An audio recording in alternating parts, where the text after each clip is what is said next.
téléspectateurs yi ku nekk ñoo ngi leen di nuyu seen tur ak seen sant di leen di remercier bu baax a baax te di leen di baalu aussi ak ci weeru koor gi ñu jógee yàlla nañu yàlla may gudd fan ak wér jubale xol yi indi jàmm fépp et puis réussite dans les projets tey nag ma fas yéene nag ànd ak koo xamante ne kenn dootu ko présenté à travers Sénégal Afrique même ici en Italie muy Oustaz Abdou Guèye ñu koy dalal fas yéene rek waxtaan ak moom lu jëm ci actualité ak lu jëm tamit ci diine Oustaz maa ngi lay nuyu. waaleykum salaam wa rahmatullahi wa barakaatu Adja Sophie Adja sax mooy ku dem màkk wala yaa ngi wàcc. sama turandoo dem na ah macha allah mu ngoog kon Adja Sophie ñu ngi lay nuyu bu baax nga nekk kenn ci man di sama conseillère parce que bëri na lu ñuy waxtaan ci diine parce que ci këru diine nga bokk malgré ñu bëri xamuñu face boobu ci yow waaye doomu daara nga ñu ngi lay nuyu di nuyu ñëpp ñi nga xamee ne ci waxtu wi ñu ngi ñuy teewlu. merci beaucoup c'est avec un grand plaisir aussi tey dajewaat ak yow fii parce que maa ngi yow tey boolewuñu yàgg na macha allah di kontaan trop nag nekk fii ak yow tey Oustaz nga nekk fii en Italie ñëpp di la wooy Oustaz Abdou Guèye Oustaz loolu nan nga koy dundee da nga nekk fii en Italie comme koo xamante ne que dafa yëfu Oustaz rek wala da nga am yeneen activité aussi yoo xamante ne moom ngay dundee. jërëjëf fii li ma fi andi daanaka moo fi andi ñu bëri mooy ut si xaalis. ñu ñëw nag comme am na lu ñu jotoon a jàng tuuti am ñu ci tane ñu leen ciy dimbali waaye mujj gi mu xaw a ëpp doole lool ba daanaka dafa jël suñu temps yëpp mën naa wax ni lu ëpp fukki at ak nangam a ngi nii du ma nelaw ñeenti waxtu jamais 4 heures de temps mënuma ko tëdd ñemetoo fay sa téléphone parce que yaa ngi bàyyi xel ne am na ku bëgg a wax ci diine am lu muy laaj donc doo ko ñeme bu baax donc daanaka fi ñu toll nii diine bi lañ gën a dund que opérayo bi yàlla boole ñu nag ak patron boo xamee ne moom tam ku gëm diine la chrétien la mais ku gëm église bi la ba waxtu woo xamee ne tàggu nañ ko ci lu jëm ci diine daf ñu koy yombalal bàyyi ñu dem waaye oustaz bi daal lañ gën a dund fi ñu toll nii que opérayo bi malgré nag liggéey bi moo ñu gënal nag lu ñu am parce que ci la ñuy tedd. dëgg la oustaz avec un grand plaisir comme ni nga ko waxee léegi parce que lii nga wax moom mun naa ko témoin parce que gis naa ni vraiment ni nga yëngatu ci wàllu diine bi aussi waaye dañoo nekk fi nga xamante ne mooy Italie depuis quelque temps gis nga ñuy dund nag ay jafe-jafe lu jëm ci feebar Covid 19 bi ma la doon laaj rek nan nga ko dundee. waaw sant yàlla jamonoy Covid bi comme ni ma ko faral di waxee dama doon def presque 400 kilomètres par jour ci jamono yi mu gën a méttee dinaa wax ne damay taal oto fii Bergamo daw ba Milan du ma tasante ak benn oto lu dul ay ambulance jóge fi dem ba Brescia la même chose yàlla dimbali ñu nag jullit yi di si remercier de passage suñu mbokk arab yi nga xamee ne ñoom dañuy bay seen waar ci diine lool góorgóorlu nañ ba am fi cimetière Brescia Cremona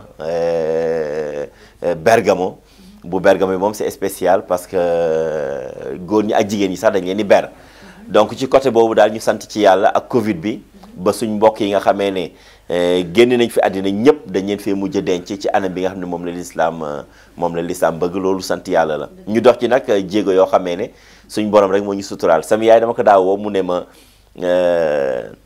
yow da nga yore problème mu xol bul génn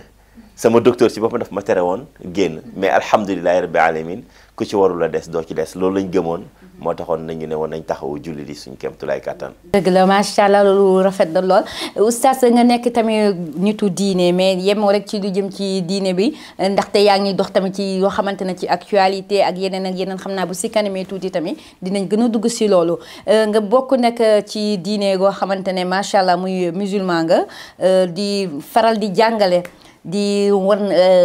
Sénégalais yi nekk fii seen diine nuñ koy kii est-ce que fii en Italie Sénégalais ñu ngi tenir bu baax a baax li nga xamante ne mooy seen diine surtout nag njaboot gi. déedéet diine ñàkk pexe la neexul di wax mais ñun Sénégal daanaka jullit yi ci kàddu moo ëpp jullit yi pratiquer loolu nag daf ñoo wàll ba bi ñëwee Italie daf ñu fee wàll dinaa faral di wax ne président daayira boo xam ne bu ñu la fëggee guddi laaj la faratay julli xamuloo ko. da ngaa dem ba mënatoo dem discothèque moo la yóbbu ci président daayira nekk fa nag di ko xëccoo ak ñi nga xam ne dañoo jàng loolu musiba la lu ñu war a éviter la te nag yonent bi dafa ne kullukum ra'in wa kullukum mas'ulun an ra'iyatihi kenn ku nekk ab sàmm nga te sàmm bu nekk dina laaj lan nga doon sàmm yawmal xiyaam léegi xëccoo daayira yi xëccoo président vice président moo fi nekk waaye ñi ciy dund diine lu néew la li koy waral mooy tey boo xoolee dëkk bu mel ni Italie dañuy organiser daayira 10 euros par fin du mois 5 euros par fin du mois nañ jënd kër Serigne Seck nañ jënd kër Serigne Diaw mais gisoo fi juma boo xam ne sénégalais yi ko taxawal kër Serigne Diaw ak Serigne Seck nag bari na fi loolu rek a fi nekk waaye juma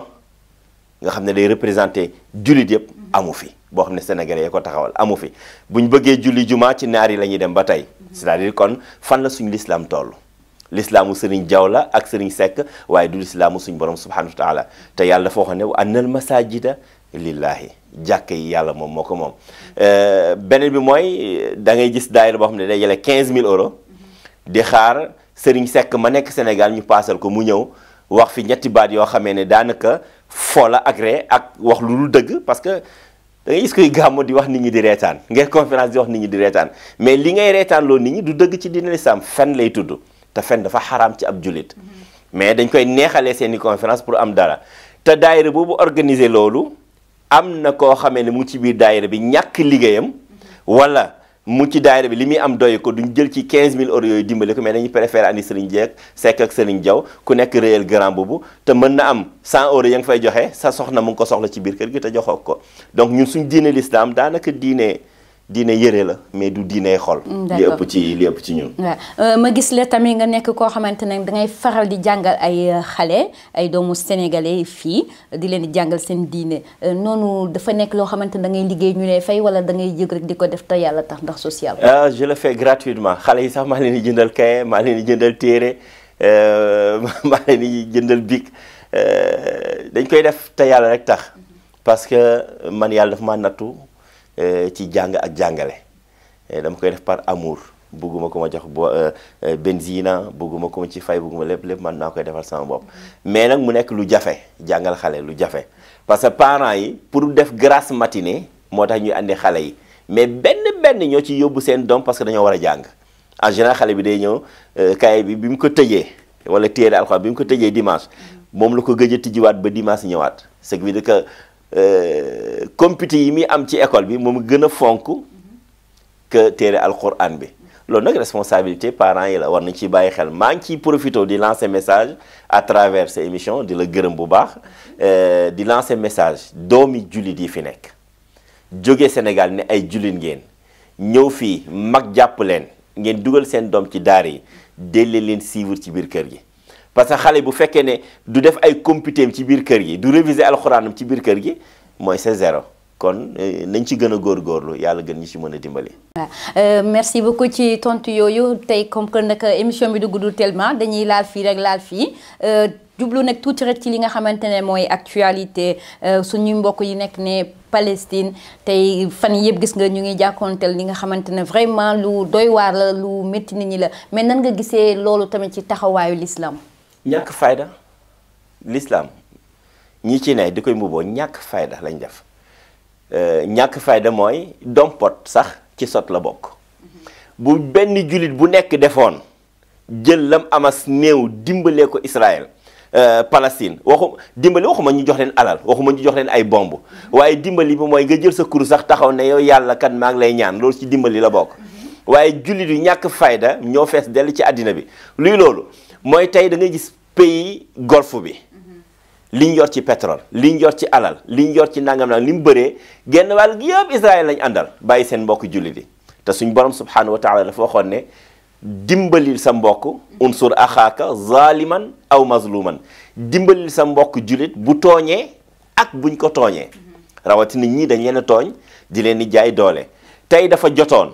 président jullit yi nekk ci àddina bi yëpp fu ambassade Israël nekk ñu wax ambassadeur bi ñibbil sa dëkk woo ñoom seen ambassadeur mu ñibbisi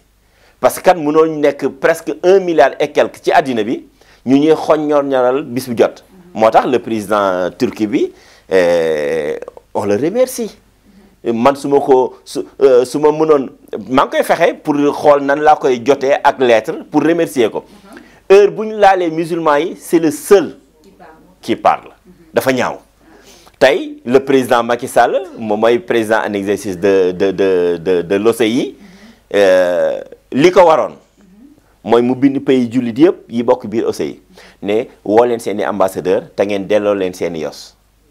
ñooñu dellu mu bind leen ne leen dëkk yëpp nañ manifester pour wane ne kat Palestine dañ koy soutenir 1945 ba léegi ñu ngi leen di dóori bomb dafa ñaaw 1945 ba léegi ñu ngi leen di dóori bomb tey ñiy faral Israël nëbbuñu ko américains yi bu ñuy wax dañ naan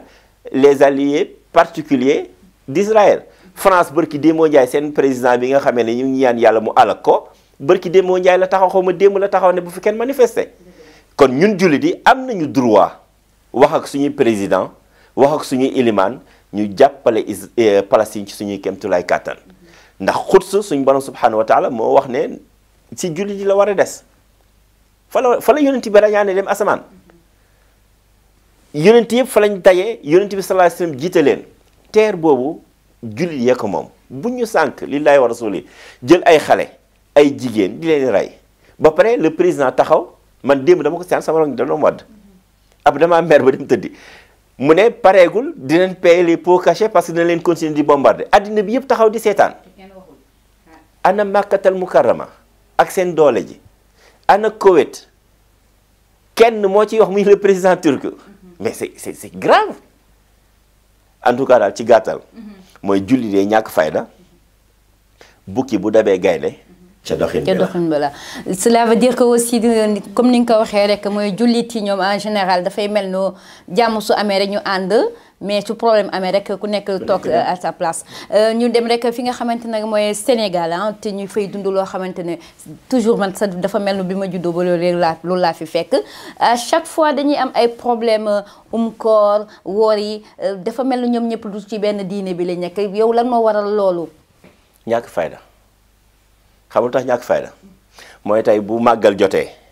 kenn du wax tey la màggal gi ci ñii suba la màggal gi ci ñee buñ ne gàmmo kenn du wax gàmmo gi tey la ci ñii suba ci ñële waaye ci korite ak tabaski rek lañ ko am korite ak tabaski force kii ne tey lay korite kii ne suba lay korite te gàmmo ñoo koy ànd màggal ñoo koy ànd tam xarit ñoo koy ànd mais ñun ñooy ñan d'abord te nag c'est grave parce que yonent bi dafa wax ne woor bisu korite dafa xaram ku ko def rek jàppal ne yow tooñ nga suñ borom te bu la baalul bàkkaar boobu mën na la cee dugal safara c'est-à-dire nañ jéem a ànd nekk benn et en plus maa ngi wax barki dem ma ne tey kii la wax weer wi feeñ na tey nga weddi ko ëllëg yow yaay xewle mu ñëw fa toog di la tàgg c'est-à-dire moom gëm na la wala gëmu la respecté na la wala respecté parce que man tey kat su ma ne Sophie Dior kat nee na ma weer wi feeñ na mais du ma wori parce que man Sophie Dior doyu ma mais boo ma woowee ci sa gàmmu maam waruma faa dem parce que doyoo ma mais man maa fay dem nag yóbbu la nag alal gu bëri wane na maag yow suñu maam yi daa andi démb ak tey ñàkk fayda la c'est-à-dire Sénégal bu ñu mënul a andi ci benn korité ba noonu l'islam yi mooy ñi jiite àddina bi wala taxaw di ñu koy régler c'est grave. say biir wax ne dafay mel ni l'islam bi dañ koy mbubboo lu mu leen arrangé rek lañ koy defee parce que au Sénégal toujours ñaari julli yooyu dafay am loo xamante ni tamit aussi oustaz il faut ma laaj la ko bon lu yàgg am la tamit mais toujours day répété da ngay gis au Sénégal ils disent que dañ naan géwél bi du see géer bi du see tëgg bi mais dafa am lu ma jaaxal dañuy gis tubaab bu jóge fi la ñoo takk seen doom loolu affaire u aada la wala ci ay affaire u famille la ñàkk a xam diine parce que tey ñun Bergamo ngi ma miin xam fi moo di fi nekk ci ay tëgg lañ parce que ñun ñëpp ci weñ la ñuy liggéey koo fi laaj mu ne la soudeur la wala métal mécanique benn ñoo fi def leneen te ñun ñooy dem Sénégal ñu may ñu xale yi c'est-à-dire l'islam xamul géwél l'islam li mu xam mooy ab julit bu góor su ñaanee julit bu jigéen te ñu gërëm jikkoom nañ ko may julit bu jigéen mënta sëy ak keneen ku dul julit c'est-à-dire ce sont des règles yu fi nekk mais nag ñun dañ fiy teg lii dem xooli ji leneen c'est-à-dire ñun Sénégal problème bi ñu am mooy au lieu ñu jaamu yàlla dañuy jaamu yàlla ak suñuy maam jaamu yàlla ak suñuy maam bokkaale la bokkaale la Sénégal mooy réew bi dàq bokkaale ci àddina bi neexulaw dégg tey xabru Serigne Seck ak Serigne Diaw dañ fay dem naan yow yàlla maa ngi lay ñaan yàlla nga ma may ci barke Serigne Seck mii nii yow yàlla Serigne Seck may ma mais Serigne Seck lu mu la mën a may te mu ngi ci biir suuf si xam nga léegi dem ziyaare ji wala yu buy dund moo ëpp doole te gën a baax dem ziyaare wala ju bu dee. kii mënal boppam képp ku dee bàyyi na projet bu mënaloon boppam dara du eggali projet bi. yaakaar naa ko de. mu ngi ci biir suuf si di et en plus ñu dañuy yaakaar Serigne Seck ak Serigne Diaw te Serigne Seck ak Serigne Diaw mi ñu yaakaar dañoo am yaakaar ne ña nga àjjana mën na am ña nga safara. yàlla nañ dem àjjana. mën na am parce que yonent bi sallallahu alayhi wasallam dafa wax ne yonent yi ña nga àjjana amul werante mu wax fukk ñoo xamee ne ña nga àjjana. Aboubacrin Omar Ousmane Ali Talhata Zubair Abdourahman ibn Awf demee 10 personnes gis nga bu weesoo 10 yooyu yaakaar rek a fi nekk te nit ku nekk nag def na bàkkaar boo xamee ne suñ borom subhanahu wa taala bu ko ci toppee dugal ko safara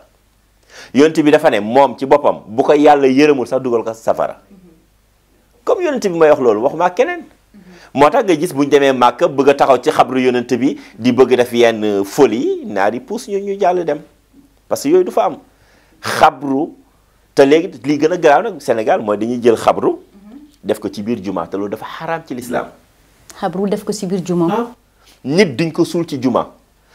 mën naa màgg ba fekki nit. waaye oustaz loolu yàgg nañ ko fa fekk de. lislaam nangu ko de. bëri na ay kilifa yoo xam ne ci juma lañ dem. ñi koy def ñoo la gën a xam ne dafa xaraam yonent bee ko tere. ba pare ñu koy def. waaw moo tax Sénégal dañuy jaamu yàlla jaamu suñuy maam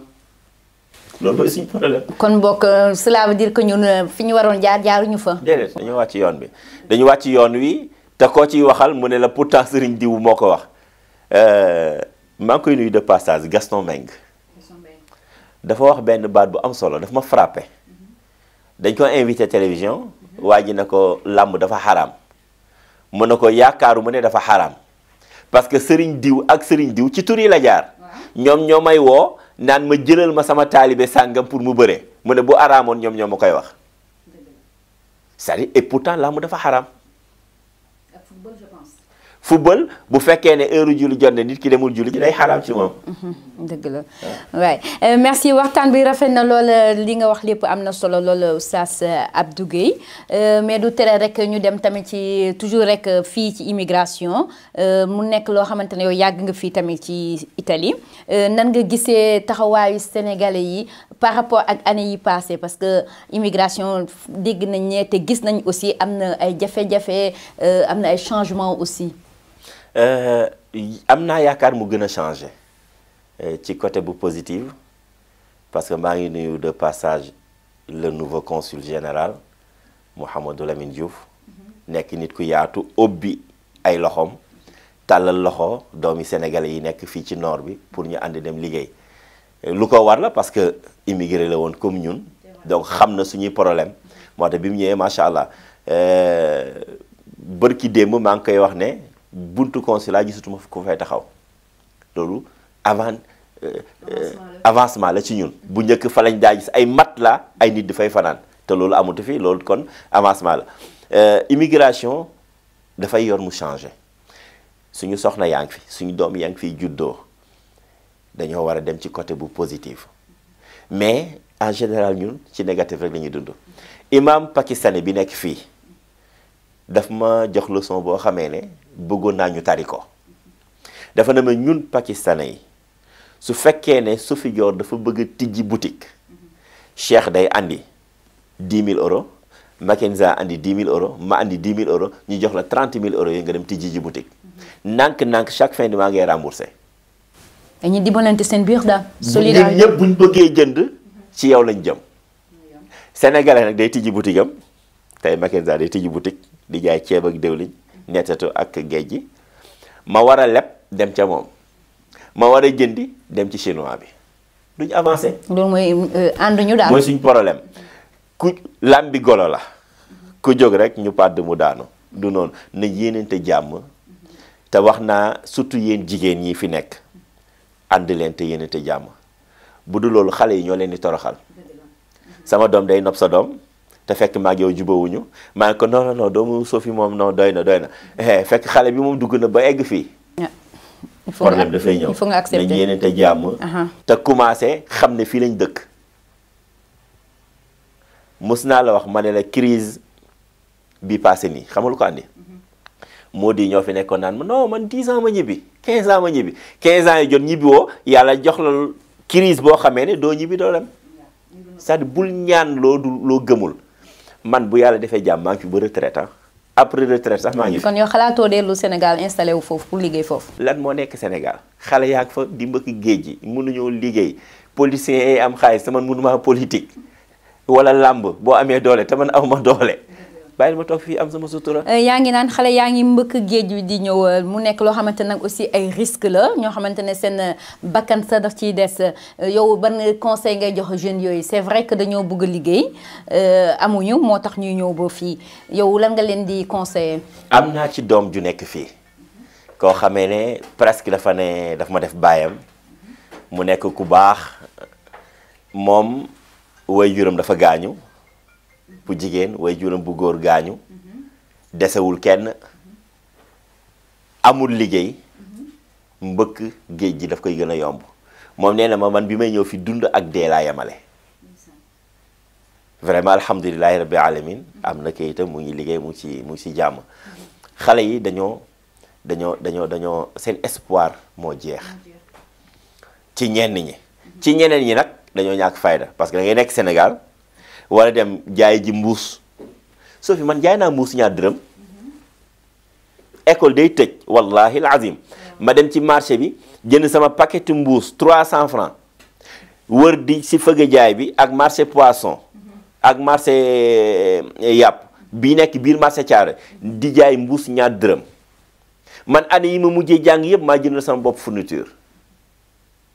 ci mbuus ñaar dërëm mujj gi nag ma yëg gratte passé naa marché Thiaroye may dem Seras di jaay mbuus juróom mbuus ñaar fukk ak mbuus 125 bu école te jëlee 3 mois fu 2 heures jotee ma wàcc ñëw réviser samay leçons xale yi nekkoon ci koñ bi ma jéem leen a dajale pour dana defal cours de vacances 500 par fin du mois bu école tijjee ma jël sama bopp fourniture c'est-à-dire Sénégal dafa am ay sous-métier dem leen jaayi mbuus dem te dafa am bénéfice de 300 ngay jënd paquet bi jaay ko muy 1000 francs man dama ko doon assuré par jour. mais xam nga oustaz tamit dafa neexul nit ku jàng ba am ay diplôme vraiment muy taxaw fee di jaay ay mbuus yooyu dafa métti yow xalaatoo ne tamit que suñ nguur gi tamit am na neneen nu mu noon taxawee ba xale yooyu duñ dem bay mbëkk géej gi. mais Sophie Italie nga nekk fii am na fi ay ingénieurs yoo xamee ne opéra yoo la ñuy def. waaw mais xam nga opéra yoo wute nag jaay mbuus. benn la c'est différent parce que am na fi ay ingénieurs yoo xamee ne tey ñoom ñoo dem nekk ci di jaay billet avion c'est-à-dire nekku ne li nga jàng da nga cee war a liggéey. ñëpp mënuñoo liggéey ñëpp mënuñoo nekk ci bureau il faut ñi nekk ci tool yi ñi nekk feneen. waaw comme li nga wax noonu xam nga nee nga il faut am ñoo xam ne dañuy nekk ci tool yi ñi nekk ci géej bi ñi nekk feneen mais comme ni ngay gisee ni année yi ñu nekk ni ñu am gouvernement boo xamante ne je critique pas mais ñu remarqué loo xamante ne aussi ñu ngi koy dund foofu les jeunes dañuy nekk ci dara waroon fa am liggéey comme par exemple ñu ne ci géej bi ñu jékki-jékki mel ni géej bi dañ leen ko trait mais est-ce que ñooñu dinañ mën a avancer ci te fekk ñoom géej lañu xam dañoo màgg juddu doon napp léegi suñu demee ba yeneen bateau di ñëw fi ñu waroon yegg ñoom mënatuñ fa yegg ñooñu nan lañ mën a def. la population est-ce que foofu tamit benn côté gouvernement bi amul neneen nu mu waroon taxawee parce que bëgguma tamit ñu jël fóoti rek jox ko les jeunes. gis nga la jeunesse sénégalaise dañu ñu ci bëri ñoom dañoo takkul seen liggéey. yow loolu nga gis daal. waaw loolu laa gis gis nga gouvernement mënul lépp li ci des ñun ñoo koy yeggali mais ñëpp dañuy toog di xaar gouvernement mu ngi mel ni rek. ngay jël sa juróom-ñeenti doom ñu toog ci naan paa bi mais paa bi du def lépp paa bi añ reer ndékki lay assuré li ci des yéen a koy utal li seen bopp c'est-à-dire gouvernement mënul yegg fépp ñun ñoo koy mottali accord yi nga xam ne dañ koy signé nag ak yeneen dëkk yi war nañ di ko xoolaat aussi waaye parce que bu dee jeunes yi foofu lañ doon dem nga jël ko jox ko keneen révisionné di ko xool bu baax parce que lu am njëriñ la parce que man am na ci yoo xam ne d'accord ma par exemple Icon City c'est-à-dire nekkul sax xalaat bu ñu war a wax biir Sénégal parce que loolu mooy na góor jigéen dagan na lu bon dagan yooyu waruñ koo signé am na yoo xam ne dañ ko war a xoolaat waaye am na yoo xam ne bul fàtte ne ñun ay doomu topp lañu ñun France mooy suñu baay Amérique mooy suñu maam bu ñu joxañalee dañ fay jaar mu neex ñoom mu naqari ñu c'est-à-dire yooyu dafa war a commencer dañ mu jàmm mu ngi léegi ba suñ baat mais à part accords yi jeunes yi nañ takk seen digg dem liggéey yi D'accord, merci beaucoup Oustaz Abdou Guèye comme que émission bi nag guddul noonu xam naa dañ koy dog rek ba beneen yoon doyle wuñ ci te dinañ dugg ci yeneen point beneen yoon incha allah ma bàyyi la rek nga wax sa dernier cadeau ban message ngay lancé ban conseil aussi ngay jox soit gouvernement bi wala tamit les jeunes au Sénégal ou bien ici même.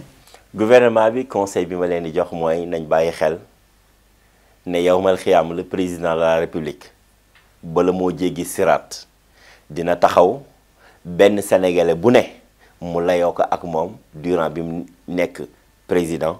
bala muy jéggi siraat Abdullahi ibnu Omar ibnu Xataab daf ko waxoon ne duma ñaan mukk yéen ngeen jéem a ñëw nekk buuru jullit yi man rek doy naa ci layoo ak jullit yi gouvernement bi nañ bàyyi xel loolu nañ jéem seen kémtulaay kàttan liggéey li ci des ñu bàyyi ko ci loxoy yàlla te ñu dimbali nag sama gars yi muy waa Palestine jeunesse bi nañ dem liggéeyi te wekk mag ñi jox leen cër immigré yi nañ xam ne fii lañ dëkk ndax bu ñu demee Sénégal yi ñu ngi naan leen kañ ngeen di ñibbi nañ xam ne fii lañ dëkk jéem a defar fii ndax bu fii baaxul Sénégal mënut a baax waaye mel ni Malick Sakho rek jënd Mercedes yóbbu Sénégal fii ngay pédale di liggéeyi boo deewee da ngaa xaru moo di nañuy lekk yu baax waaye topp ci pasta bi boo demee Sénégal moo tax ko gis bu demee Sénégal rek feebar parce que taamu ñu toppatoo ci gàttal daal nañ jéem a nekk benn ñun ñëpp jéem a ànd bañ a am sens interdit ci kenn ak kenn koo mën a àndal nga ànd ak moom koo mënul ànd nga maslaa ak moom et la vie continue yàlla defal ñëpp jàmm. D'accord, merci beaucoup Oustaz Abdou Guèye. mais bala maa pare fàtte naa il faut mooy remercier suma soxna Adja Penda Daawo vraiment nekk jigéen ju baax weeru koor gi yëpp moo may jox ndogu ba pare ne ma korité bu jot maa lay solo yére daaw moo ma solo ren moo jaaraat fii ñu ngi ñaan yàlla yal na barkeel njabootam ba sama turandoo egsi na ut ñaari cheikh nag góor ak jigéen kenn ki Sophie Dior kenn ki jeex na loolay am incha allah amin dina ma neex bëgg naa ay turandoo yu bëri am na bu ma cheikh dig sa incha allah du yàgg léegi de merci beaucoup c'était Oustaz Abdou Guèye ñu xamee ko nag ci Oustaz Sayer Guèye aussi nekk fii ci Italie c'était un grand plaisir recevoir la te ñaan yàlla tamit ñu defal yeneen plateau ñu gën a waxtaan ci lu bëri lu jëm ci diine lu jëm ci actualité incha allah maa ngi lay remercier bu baax a baax di remercier tamit ñi nga xamante ne ñoo nekkoon ci technique bi muy Mackenzie ak Cheikh sans oublier tamit téléspectateurs yi doon ñu seetaan di leen jox di daje beneen yoon merci à vous et au revoir.